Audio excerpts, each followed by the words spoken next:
Hi everyone, and welcome back to Farrand Film and to this year's revision podcast ahead of the summer 2023 exam series for GCSE film studies.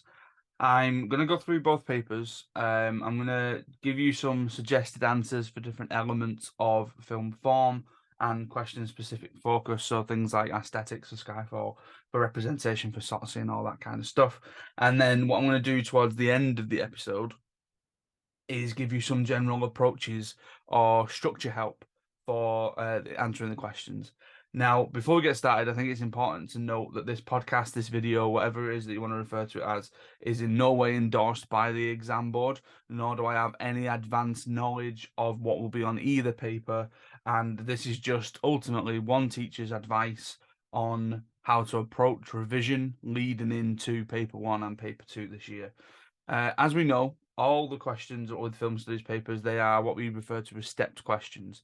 So this means that the focus for each one is usually relating to the same or similar focus of another area of film form in the same question.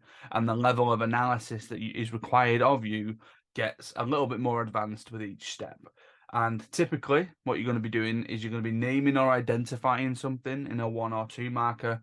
You're going to be describing something in a 3, 4, or 5 marker, and then exploring something in a 10 and 15 marker. And I'll come to the 20 marker comparison in just a little bit. So we're going to kick off with paper one. Now, just for the benefit of this video, to try and make it easier for me to try and put together, I'm going to be referring to Rebel Without a Cause, Ferris Bueller's Day Off, and Whiplash because they are the films that I teach.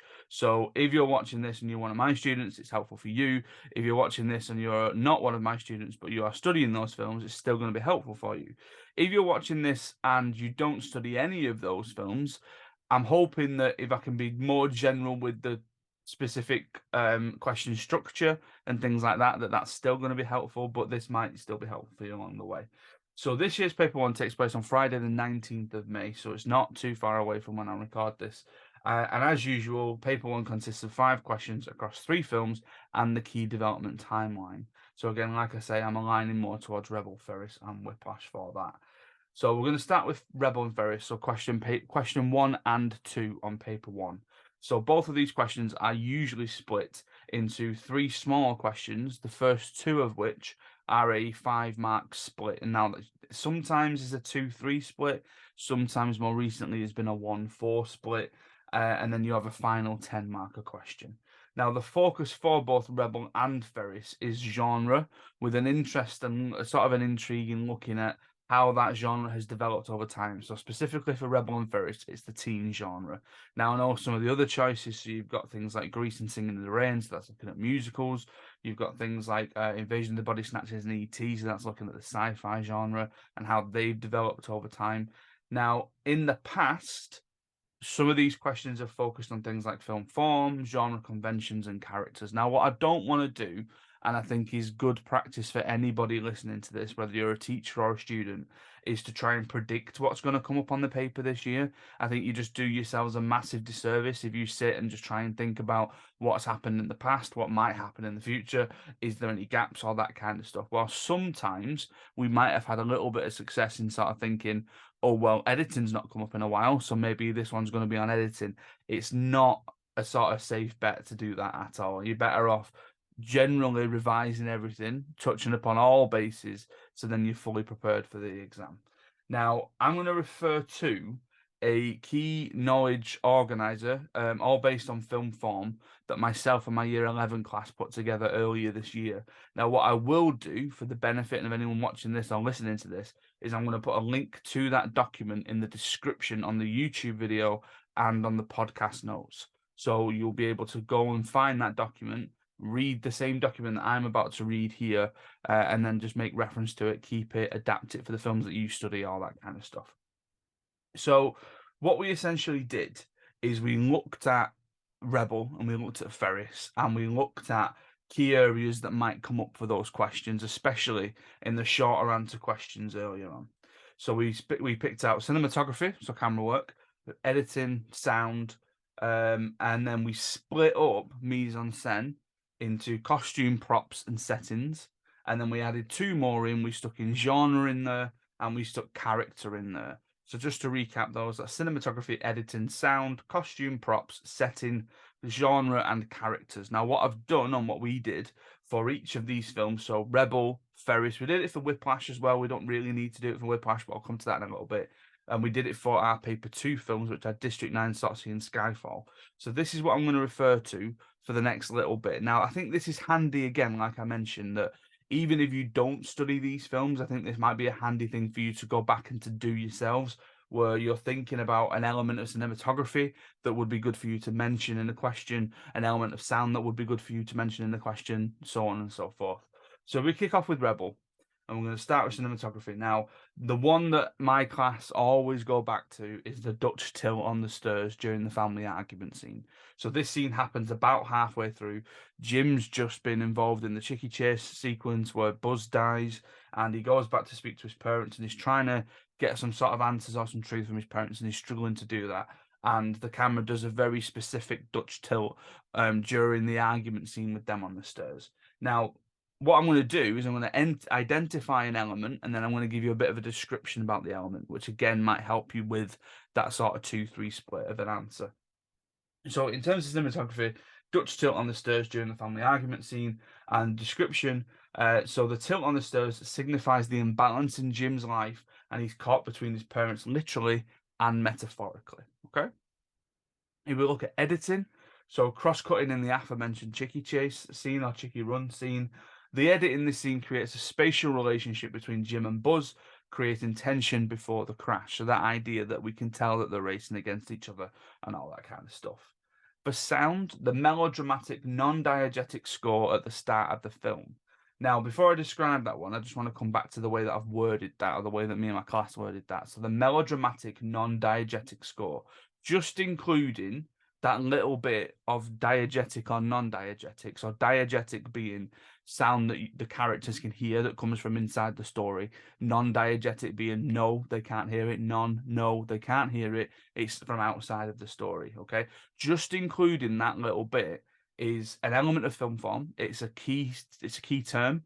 It's going to get you more marks, especially in things like 10, 15 answer questions. So the melodramatic, non-diegetic score at the start of the film. The score sets the tone for the rest of the film. It's dramatic and orchestral, which links back to the time in which the film was made. So here we're talking 1950s. It's a pretty typical score that runs through the film. Costume, Jim's red jacket, seems like a pretty obvious one. Jim's red jacket links to the context surrounding the film, so the red skirt, I'm going to come to that in just a little bit, as well as being an obvious visual target on his back. This idea that, the red is making him stand out. Is he a target? Things like that. A prop, Plato's gun. Now, for these questions, just to mention before I go into the prop, you might get a question on the identifying element of mise-en-scène, but typically the exam board and the question that comes up on the exam aren't as broad as that. So they might hone it down into identify an element of costume, identify a prop, identify a setting. So if you were to get identify an element of mise-en-scène, you could throw these in there, but I'm just trying to be as sort of pinned down as possible. So a prop, so Plato's gun. Plato's gun is an unpredictable danger, or it signifies unpredictable danger. This idea that usually quiet and unassuming, as soon as he's had done by, this is Plato, he reaches for a tool for murder. Okay, so as soon as he feels hard done by, the first thing he goes to is a gun. And right at the beginning of the film, he's arrested for killing puppies. And my students always find it weird that we don't really find out more about that. In terms of a setting, we're going to talk about Jim's house, so Jim's home.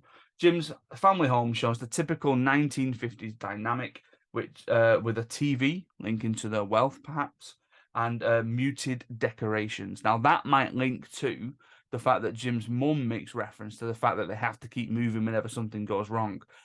If they're moving house to house, if they're moving from town to town, maybe, as we know, Jim is the new kid, so they've only just got there, they've not had a chance to decorate. Are they going for the simplistic because they're ready then to move forward rather than decorating the house full of different things anyway? In terms of genre, we're going to just stick to drama. Now, obviously, this is a teenage film, and we're mentioning the fact that it is a teen film, but if you want to go down the dramatic route, this is very typical of films made in the 1950s. Rebel is a melodrama looking to comment on societal issues at the time, which again links to the context, which I'm going to come to in just a little bit. If you would prefer to, you can mention that this is a teenage film instead. And again, we know that because it has teenagers at the heart of the narrative. And finally, for this one, so character of Jim Stark. Jim is a confused teenager who doesn't know who to trust. His fractured relationship with his parents and his fractured relationship with his parents and turns to trouble to deal with those frustrations. Now, I'm going to come back to context, like I say, when I look at question 3.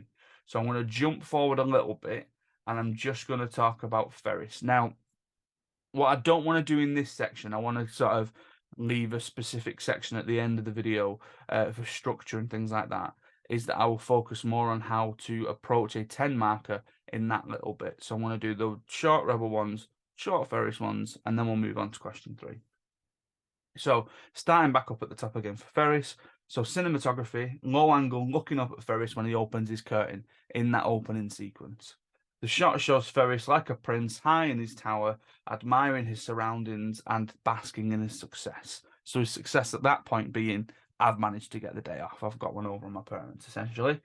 Editing, the fast-paced editing in the parade scene. So the parade scene is edited and shot like a music video, linking to the MTV and the 80s context, which again we'll come to in a little bit. It features a popular song to enhance the scene. Basic enough description that you need. Sound, the diegetic sound, again, making sure that you're getting that word in there. The diegetic sound of Ferris singing Twist and Shout. So again, linking to the MTV of the 80s context, the use of a popular song reflects commercialism at the time of America's economic boom, which again, we'll come back to with the context. Costume, Ferris's choice of costumes in the opening scene. Ferris goes through multiple costume changes in the opening scene, perhaps signifying an indecisive or impulsive nature. Prop, Cameron's dad's Ferrari. The Ferrari in the film is a piece of materialism linking to the economic boom in America and the symbol of neglect in Cameron's relationship with his father. Setting, Ferris's bedroom. Ferris's bedroom is filled with materialistic goods, things like computer, TV, stereo, all signifying Ferris being spoilt. Genre, teenage film. Ferris contains all the expected conventions of a teenage film, including school, teenagers themselves, and rebellion. Character for Cameron. So specifically chose Cameron for this one because I think Cameron, if you're looking at characters and you're looking at representation of characters, for Ferris is possibly the most interesting character to look at. So Cameron, he's the atypical sidekick. Now, atypical means that he's not typical. He goes against the type. So his motivations steer a lot of the emotion in the film, and he has his own key moment in the film. Now, the reason why I'm saying here that he's atypical sidekick is that actually he's not just there to be passive and to follow everything that Ferris does.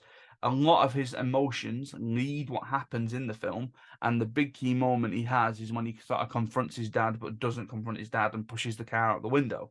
Now, that is very atypical of sidekicks in films. Sidekicks don't tend to get a lot of their own sequences, their own scenes, their own standout moments in films. So that's why I think Cameron is really interesting to talk about. And I'm sure some of you have already done some reading into the whole theory about whether or not Cameron is actually the main character of the film and Ferris is an imaginary friend and yada, yada, yada. We'll get to that. No, we won't. Forget it. So question 3. Now, this is the comparison. So, like I said, I'm going to come back to the 10 markers in just a little bit. So, for question 3, you need to compare both films. And the focus of the question could be any one of those areas that we've just looked at. So, it could be cinematography generally. It could be sound generally, editing, mise-en-scène. It could be genre, how the genre has developed over time. It could be context. It could be linking to specifically how the films reflect or represent the times that they were set in. It could be something to do with characters. It could be more of a representation question. It's pretty much wide open. So again, what I'm trying to do here is look at a number of different things. Now, if we're looking at context with Rebel, Rebel was set in the 1950s. It was made in the 1950s at around the time of McCarthyism and the Red Scare, which I've already mentioned. So this idea of McCarthyism, Senator McCarthy, he had all these sort of witch hunts that were going on where they were accusing people in America of being against the state. And this developed a sort of widespread paranoia across the country, which is reflected in Rebel through his parents, through Jim's parents, in that they don't know what to tell their son. They don't know what is right and what's wrong, and they don't want to lead him down a certain path because they're afraid of the paranoia that is going on through the 50s.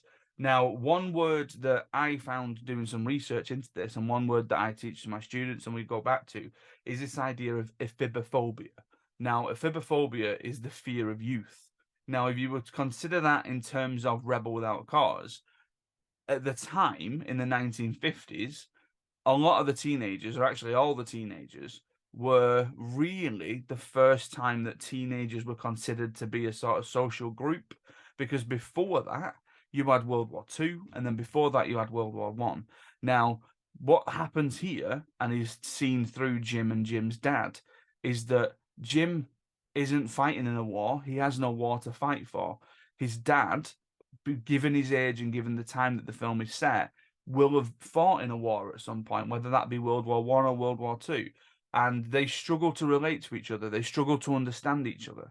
Now, at the time in the 50s, cinema, music, fashion, everything in pop culture was being aimed at teenagers because they were being given disposable income by their parents just to get them out of the house, just for them to be somebody else's issue because the parents didn't know how to deal with them, because they couldn't relate to them, because they had no war to fight in, and things like that.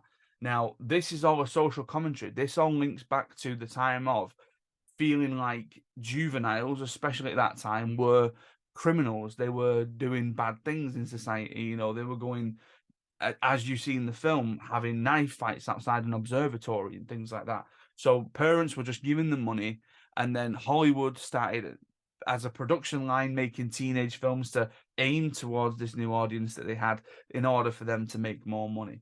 And really, Rebel was the start of this sort of boom that happened where they were trying to reference society in the film, but at the same time, they were trying to deal with slightly more taboo subjects. But this is pre-code, so you're not getting too much of that.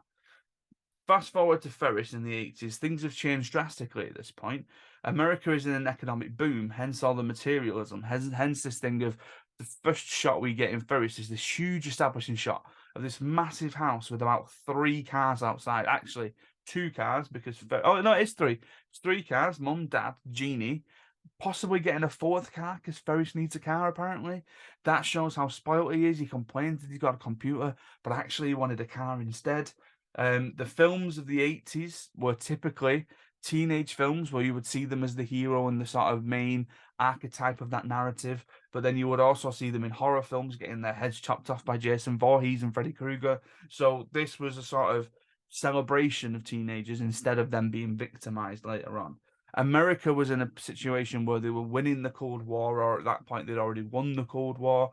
So they felt they were on top of the world, hence the economic boom, hence all that kind of stuff, and the big celebration sequences. So the parade sequence, teenagers at this point were celebrated. So you've gone from teenagers in the 50s being vilified to teenagers in the 80s being celebrated.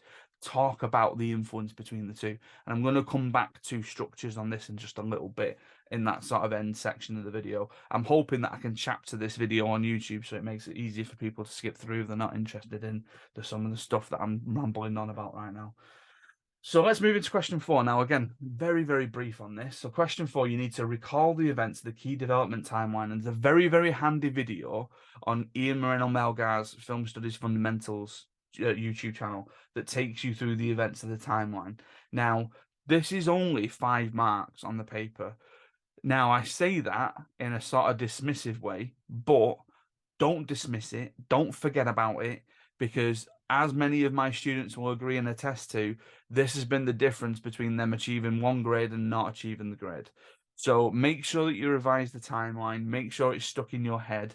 They are short answer questions. If you want to, and teachers around whoever's listening to this may disagree with this piece of advice, but if you want to, answer the timeline first, because then at that way you get it done, you get it out of the way, you can move on to your specialist writing and then do your Ferris and Rebel and all that kind of stuff. It's totally up to you, but my advice would be get the timeline done and get it out of the way, okay?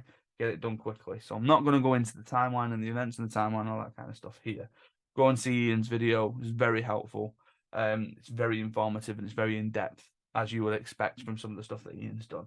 So, for the final question on paper one, you need to respond to specialist writing provided, including option C, which links to the specific film that you've studied. So, there are three specialist writing options, two that are general, one that is linked to a film that you have studied for this question. So, for my students and for the benefit of this video, I'm going to focus on Whiplash and option C. So, we in Whiplash, Men and Masculinity, written by Tom Beasley. Now, there is a video on this channel of me speaking to Tom about his article about option C, which might be of use for you to go back to. Now, what we essentially do is I go through, the option C that is given by the exam board is an abridged version of Tom's original article. Tom's original article featured stuff about the film Foxcatcher as well. So what we do is we go through the abridged version. We talk a little bit about Foxcatcher as well at the end, but we essentially go through each point. I ask him why he felt that way, why he thought about that, and it sort of adds a little bit more to it. Now, realistically, any new information that you're going to get from that video, you can't really mention in your answer because it's not included in his article. But he talks a lot about the stuff that he's mentioned. So again, you can go back and you can watch that and it might be useful to you. Now, historically, my classes have always done well on this question. And I think that comes down to a couple of things, one of which I'm going to come to in just a second. But I think ultimately it might be to do with the way that I advise that they approach the question. Now, I advise that they approach the question in the same way, and the really sort of now, I suppose, corny video that I use is from Faulty Towers, and it's Manuel, and it's that I know nothing, okay? In that realistically, no matter what the question focus is, whether it's asking you to agree, whether you or how far you agree, whether it's deepened your understanding, whether you even thought about some of the things that they mentioned in the specialist writing before, I think the best way to approach it is by either saying, yes, I fully agree. How far do you agree? I agree 100%, because I think you're only going to do yourself a disservice if you go into that question and you say that you disagree with someone's views. Because then at that point, especially with the Tom Beasley article for Whiplash, Tom says that, Nicole is underwritten and that it's a film about masculinity. You can't go in and say that you disagree with that because he's right. That's it. Whiplash is a film about masculinity and Nicole is underwritten. Now, you can't go into that and say, I don't think Nicole's underwritten, because you've got no evidence to back that up. So you're better off just going in and saying, I agree, because he says this, and this is followed up by this, and we'll come to that in a second. Or alternatively, if it is how has this deepened your understanding, or how has it sort of made you aware of something, you know nothing. You watched Whiplash for the first time. You sat back in that classroom if that was your first time watching it. You enjoyed the drumming. You enjoyed the performances. You enjoyed all that kind of stuff. Your teacher then taught you the context, and you had a look at the specialist writing, and you went, "Oh my God, I didn't even realize. Didn't even realize what this was about." And they've just opened my mind. They've just blown my mind. Oh my God. That's what you do, okay? You don't go in and you say, "Yeah, no, I knew it was about masculinity," and then stop there and get 1 mark. You have to go in and say, "Oh, I didn't get it. I didn't know until Tom said this in his article, and it made me think about this." Or whoever wrote the article on Little Miss Sunshine said this, and I went in and watched this. Okay, play it daft. Have this sort of fake naivety. You're all smarter than this. We know that. Okay, but don't set yourself up for a losing battle when you start this question. Set yourself off going, this article changed my life, and then tell me why it changed your life. Now, because this is a 15 marker, you need to refer to a key sequence, and one of the best ones to discuss for Whiplash is the finale sequence. So this essential fight scene without violence, okay? This idea that at the end of the film, now this is something that I've mentioned to my students, and it might sound daft, but I always remember as a kid watching films and knowing or thinking that every film ends with a fight scene. That's what growing up with Disney gets you, okay? Now, Whiplash essentially has a fight scene at the end, but it's not a violent fight scene. It's a fight scene through control and through superiority and through masculinity and through whoever it is that's in power in that sequence. Now, I think that the finale sequence is the best one for you to talk about with this because it links so well to Tom's thoughts in the article. And Tom literally mentions in the article the finale sequence. So stick to that. Now, one thing that I mentioned and that I'm going to put up again in the description, so alongside the other knowledge organizer, is this hexagon knowledge organizer. Now, again, credit to Ian because this is something that he came up with he used it slightly differently. I found a way to use it for Whiplash that I think works. You work from the middle of the hexagon out, okay? So the middle of the hexagon, the smallest part of the hexagon, gives you an element of film form. So, for example, things like high or low angles. Then you work out onto the next segment, and the next segment then says how it's used in a sequence. High and low angles are used in the finale sequence to signify the power struggle between both men in the finale. And then the final thing is how then that links to the specialist writing. So it links to the specialist writing because Tom raised the idea in his article that Whiplash is a battle of masculinity between Andrew and Fletcher. You sequence that all the way through. So the use of high and low angles in the finale sequence signifies the power struggle between the both men. This reflects Tom's article because, okay? And that sets you up for a point. That gets you a section done. You then move on, you do another segment, and you're there, okay? Link is in the description to that. Please use it. I think it's very, very useful, and it's very, very useful for my students. So other key talking points for that answer. So again, you've got the power struggle. Nicole being underwritten, as I've mentioned, she gets 9 minutes of screen time in, I think it's an hour 47 overall, this film. Okay, it's ridiculous. And Andrew idolizing Fletcher, with the music teacher being seen as this sort of masculine utopia.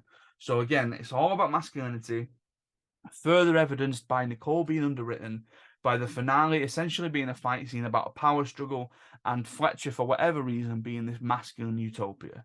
Okay? For Whiplash specifically, you go in with all that.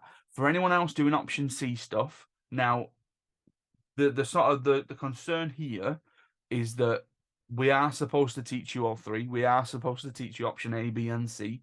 And I will admit, to make anyone feel better watching this, I do gloss over A and B because of how good C is and how much C links to Whiplash. But if you want to go into it and you want to refer to A and B, by all means do that. I just think for Whiplash, you're better off doing option C. I'm not too sure on the other films because I've never taught any of the other films because Whiplash has always been one, like I say, that we've done well on in the past, so I've tend to stick to it. So by all means, if you watch Whiplash, go and check out that knowledge organizer. Go and check out my video of me talking to Tom on the channel, and you'll be able to see hopefully how all that links in. Okay, and breathe. Now, paper 2. So again, specific films for me: District 9 for question 1, Tsotsi for question 2, Skyfall for question 3. So this year's paper 2 takes place on Friday, the 26th of May, which I'm really happy about. In that there's a good week between paper 1 and paper 2, and generally that seems to be the sort of situation across a lot of the exams, that there's a week between paper 1, paper 2, paper 3, all that kind of stuff. So this gives us a good chance to sort of focus on paper 1, reset a little bit, focus on paper 2. Okay. Now, as usual, paper 2 consists of 3 questions across 3 films. For this section, I'm going to be aligning more towards, again, like I say, District 9, Tsotsi, and Skyfall, but I'll come to the general sort of approaches to the questions later on. Now, if we're talking context, because context is this other weird thing that seems to happen with these papers, in that as teachers who have been teaching this long enough, or as long as I have, will remember that when we got the sample assessment materials from the exam board, there were specific questions to do with social context and specific questions to do with historical context. And up to now, I think I'm right in saying, in that the context have only really come up as a question for the comparison. Okay. Now, that doesn't mean that you can't mention context if it links into what it is that you're talking about. So, for example, with District 9, if you're talking about cinematography or mise-en-scène, or even narrative closure and foreshadowing and all that kind of stuff, and you can bring in the elements of context for apartheid, you do that, okay? That doesn't stop you from doing it. That just means that you're going to be aiming towards that band 5 and getting those top marks. But specifically asking you for a question, it's not come up too much. Now, that might mean that one of these questions, for example, could get it. So it's always worthwhile dipping a hand in context every now and again and making sure that you are revising it and that you're sort of revisiting this context stuff. So District 9, in terms of contexts, is a metaphor for apartheid. Apartheid literally meaning separateness, this period of time in South Africa where black people and white people were sort of segregated away from each other, and that black people were resettled in what was known as District 6, and this area of Sophia Town, which essentially became Soweto, which we'll come back to for Tsotsi. Now, District 9 reflects this through the aliens coming to invade South Africa, the aliens then being moved into District 9, them then being resettled, Vicus's job being that he's going to go and he's going to evict all these aliens and he's going to move them somewhere else, essentially. And you know, there's a lot of sort of South African culture that makes its way into the film, as well as your typical generic conventions of the sci-fi and the invasion and all that kind of stuff.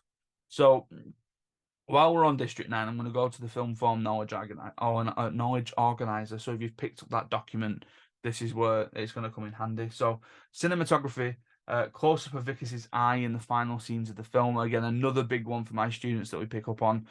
This idea that that is the point where sort of, if you imagine a split down his face, we see it really close up. One eye is human, the other eye is essentially alien. We clearly see Vicus's fully transformed eye, which is yellow and bigger than his other eye. Editing, found footage or reported style of shooting. So this opening scenes made to look real by replicating CCTV footage and home video footage and news reports. This idea that this sense of verisimilitude, okay, that what it is that we assume that what we're seeing is real. We believe that what it is that we're seeing is real because our heads, our brains, when we look at something like that and we see shaky cam and we see tickers at the bottom of the screen that look like a news report, we immediately go, "Oh, this is real because I'm watching the news." It's not real. Aliens didn't invade South Africa, okay? But again, it's this a sense of verisimilitude. We're getting that across. Sound, the diegetic clicks spoken by the aliens of the prawns. Now, this is I include this one because one student specifically in my class sort of says to me all the time, if we were to get a question on sound on District 9, what would we talk about? I think this is the better thing to talk about in terms of sound for District 9, in that the sounds of the language that the aliens speak, so all the clicks and things like that, sounds like some of the native languages spoken in South Africa. And I think it's specifically, and please forgive me for my pronunciation on this if it is wrong, I think it's Xhosa, which is Xhosa. And the differences between the aliens and the prawns, it differentiates them and their language to the humans. Costume, so Vicus's office attire of a sweater vest and a shirt, plain clothing, formal and smart, nothing fancy. That's him doing his job at the beginning of the film. You might want to talk about Vicus going into District 9 and being all sort of prepped up with a stab vest and stuff like that. A prop, the alien fluid found by Vicus, again, a sort of key thing, this idea of an elixir, almost a bit of a MacGuffin, if you want to go down that route, maybe not too much. A dark canister containing a black fluid that sprays over Vicus almost as a defense mechanism. Setting, District 9. If you get a question about setting for District 9, talk about District 9, as in the setting of District 9. The impromptu neighborhood where MNU have housed the aliens in the rundown shacks. Genre, sci-fi, science fiction. Genre conventions such as alien spaceships, invasions, and futuristic technology are all present, and the character Vicus, bumbling, insecure, and happy to be there, changes throughout the film and becomes more humane. This is one thing that I talk to my students about a lot, in that throughout the course of the film for District 9, Vicus becomes more humane the more that he actually turns into a human, okay? His morals change significantly once he spent more time with Christopher Johnson. Now, the focus of this film, of District 9, is narrative. So it might be that you want to talk about things like foreshadowing. So all the stuff at the beginning with the Enigma codes, where everyone's sort of going, well, what happened here? How did this happen? Da, da, da. The idea of a film setting up unanswered questions is the reason why we keep watching. It's the reason why we want to see these questions get answered. So this idea of the command module being dropped quite early on at the beginning, the command module falls from the ship. We want to see what happened to that command module, why it fell off, where it is, what happens next with all that kind of stuff. And then eventually they all start talking about Vicus as if he's dead. They all start saying, you know, I knew Vicus as this person, I knew Vicus as this person. But we've just been introduced to Vicus. So he's not dead, but has something happened to him? All these questions, they are left open for us to try and find the answers to. Okay. ellipsis, foreshadowing, narrative closure at the end of the film. Do we get narrative closure? Probably not, because it's an ambiguous ending. We're left to believe or tie together if that the alien that we see is that Vicus or is that not? We don't know. Okay, so in terms of narrative, you could get narrative convention question. You could get some other stuff. All right, Tsotsi then, and again, Tsotsi's focus is representation, which over the years has been more to do with settings.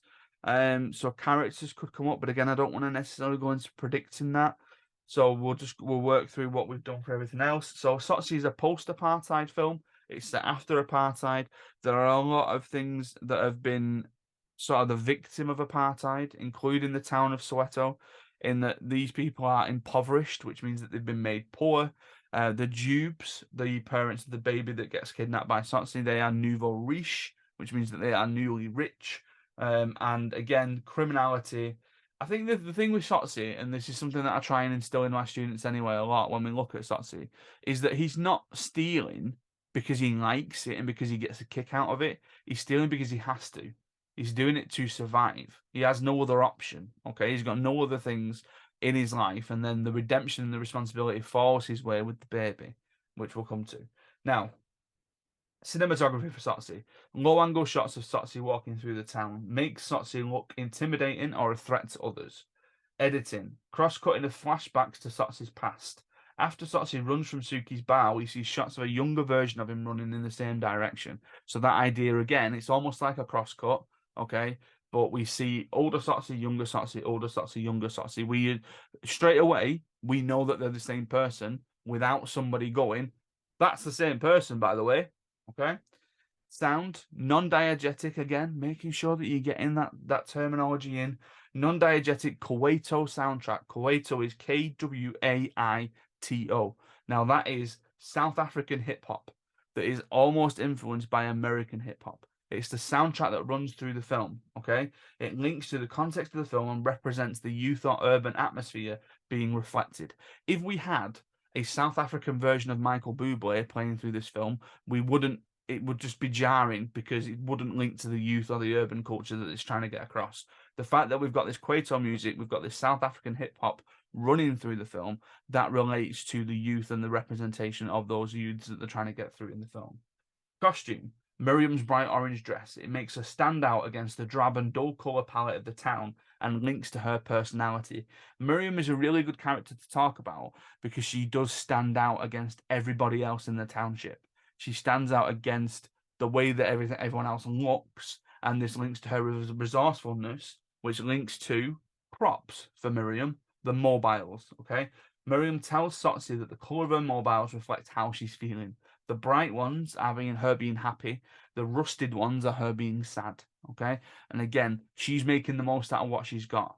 They're impoverished, they're made poor, but they're resourceful. They're making the most out of what they've got. Soweto for a setting, okay? Poverty-ridden town made up of rusted shacks and a dirt road. A sole water pump is the town's busiest spot. Okay, you can tell that it's poverty-ridden just from the way that it looks, and then the juxtaposition of where that is. You cross the bridge on the railway track to Johannesburg. There's a massive difference there about the people that are living in South Africa at the time. Genre, I put crime. It's a bit of a strange one. But the film features generic conventions such as theft, gun violence, and gang violence. It's inspired by similar films from Hollywood. I show my students a clip from Boys in the Hood, and again, this idea that we're almost being inspired or infected by Western culture in these types of films. That it's almost travelled to South Africa, and we're making reference to it here. And then finally, character.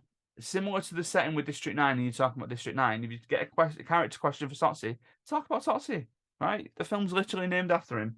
So, seemingly mysterious, quiet and reserved, aggressive when needed, but seems out of his depth.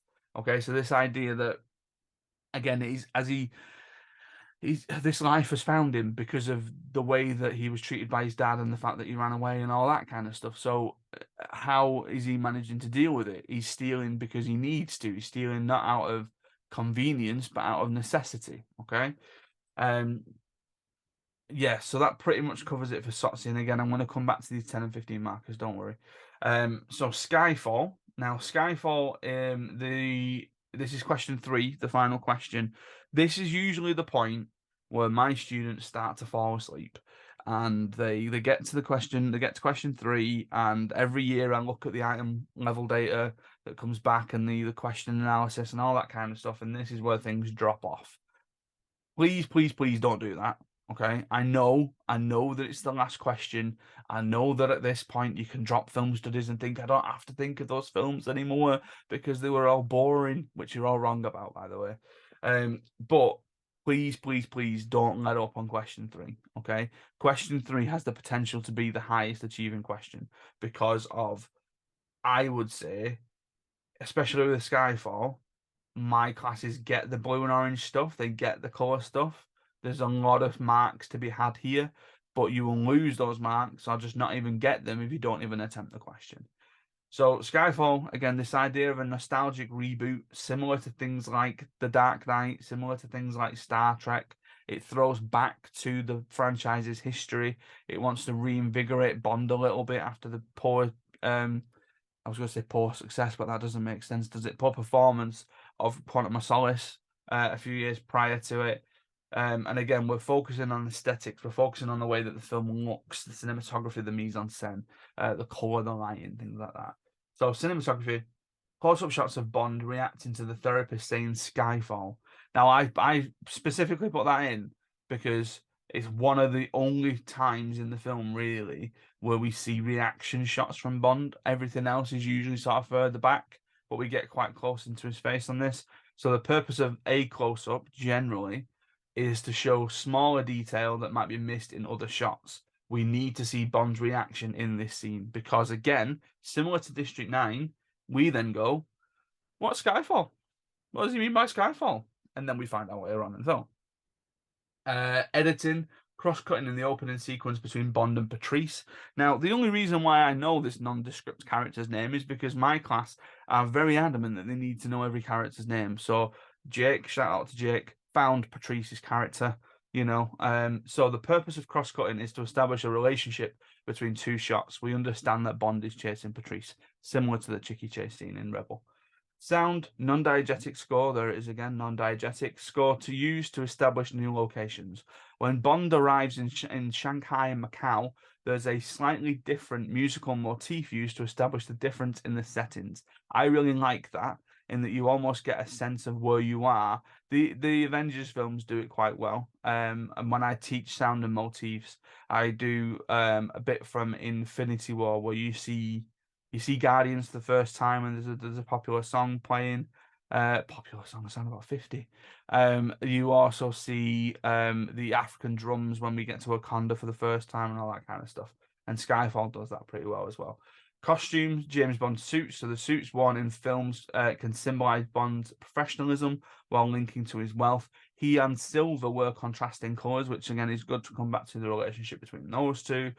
Prop, the Walther PPK gun. The gun throws back to the franchise's past, but includes new technological advancement, this palm print, to link to this theme of modernity. So not only are we getting a really nostalgic prop from the past of the franchise, but we're linking it to the fact that this is a new and modern take on James Bond by adding this technology in, that it recognizes his palm print. Not used enough in the film, I would say. Thrown away a little bit. Setting Shanghai, so the use of Shanghai as a key location links to Bond's globetrotting espionage and reflecting his work as a secret agent. I'm just going to talk about Shanghai for a second. I think this is the key sequence in the film, especially if you're looking at aesthetics and you're looking at shadows and lights and different colours and things like that. There's that great shot of Severin in the opposite building bathed in orange. And when we get to blue and orange and all that kind of stuff, the fact that Bond likes the orange, it's tangible to him. That's to his preference. The blue is cold and it's a digital world and all that kind of stuff. So I think Shanghai is the key sequence ultimately. If you're going to mention anything, mention Shanghai. Setting for spy. Sorry, that's a genre even for spy.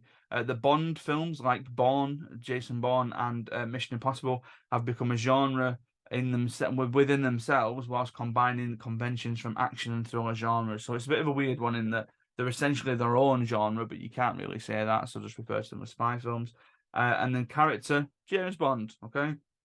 The main character and the focus of our attention, the narrative, methodical, diligent, serves his country with the utmost respect. Now, let's get into general question and structure help. Now, I think this is the point where the majority of people are going to be sort of paying attention to this. Now, one thing to mention that I've not written down, but I do want to make sure that I mention it, is this term typically suggests, okay? In that this and another question on past exam papers have tripped my students up. If, for example, you get a question that says, identify a camera shot used in your chosen film, and you say close up, and then the next question says, explain what this camera shot typically suggests, okay? The term typically suggests means generally. It doesn't mean the film. So, for example, identify a shot used in your chosen film. Let's say Skyfall. I'm going to use the one from the Knowledge Organizer. A close-up of James Bond reacting to the word Skyfall. What does this shot typically suggest? What I don't want to be writing there is we know that James Bond is shocked because we see his face in close-up, right? We're not interested in Skyfall at that point. Typically suggests means what does a close-up do generally? We see things in close-up so that we can read the emotion on an audience's face or for us to concentrate on something, okay? Now, if you write about the film in typically suggests, you will either get no marks or you might just scrape one, okay? And you're talking there of dropping 2 or 3 marks at that point. So please, please, please remember, typically suggests means generally not in the film that you've looked at. Because then usually the next question at that point, the next stepped question is discuss the use of cinematography in your film. And then at that point, you can go all out on Skyfall. The other thing I want to mention, and I'm hoping that this doesn't happen this year because it's bound to trip somebody up, is a couple of years ago there was a question that tripped students up. And that was, again, a Skyfall question, or that sort of aesthetics question.